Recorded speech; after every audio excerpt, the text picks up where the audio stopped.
एक व्यक्ति का ये प्रश्न आया कि भाई स्त्रियों को शमशान घाट में क्यों मना होता है। देखिए, बहुत सिंपल सा जवाब है इस चीज का। आप जापान जाइए और जापान में आप देखेंगे कि आपको स्त्री और पुरुष में बाइफिकेट करने में प्रॉब्लम हो जाएगी। यही हाल चाइना का है और यही हाल और वेस्टर्न कंट्रीज में भी अब धीरे धीरे देखने को मिल रहा है। कारण क्या है इसका? इसका कारण यह है स्त्रियों की कोमलता।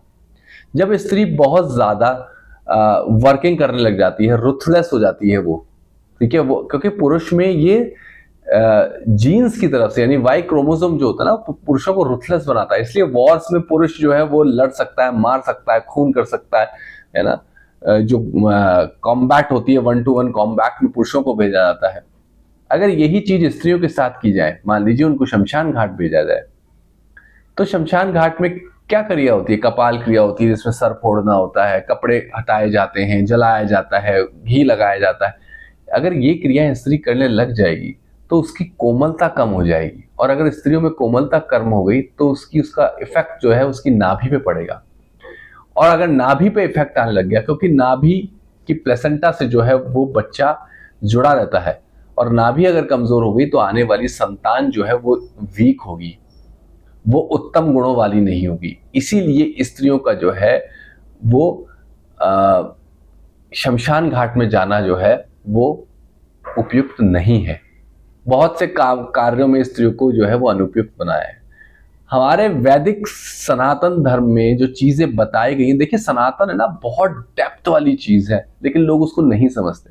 यहां तक कि हमारे यहाँ पे स्त्री पुरुष साष्टांग प्रणाम करता है, लेकिन स्त्रियों को साष्टांग प्रणाम करने की इजाजत बिल्कुल नहीं है।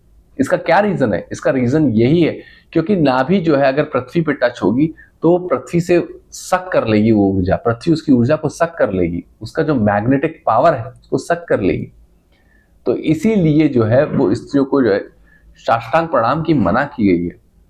पर चूंकि स्त्रियां नहीं समझती इस चीज को, इसलिए शास्त्रों में अलग तरीके से डरा के या इस तरीके से मना किया गया, इस तरीके से हिंडर किया, रोका गया है, जो कि बहुत सही चीज है।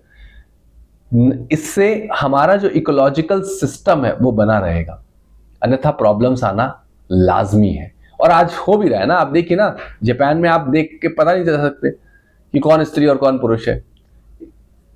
यहां तक उनके फिजिकल प्रॉब्लम्स होने लग गई है कि आप जो है वो उनकी हिप बोन और उनका जो अपर पार्ट है फीमेल्स का, वो मेल्स जैसा होने लग गया है, क्योंकि वो बहुत ज्यादा जो है वो उन्होंने अपने अंदर जो है वो पुरुषों की ऊर्जा, पुरुषों की तरह काम करना, वो बहुत ज्यादा अपने अंदर इम्बाइब कर लिया गया है, जिसके इफेक्ट्स जो है वो सोसाइटी को देखने को मिल रहे हैं।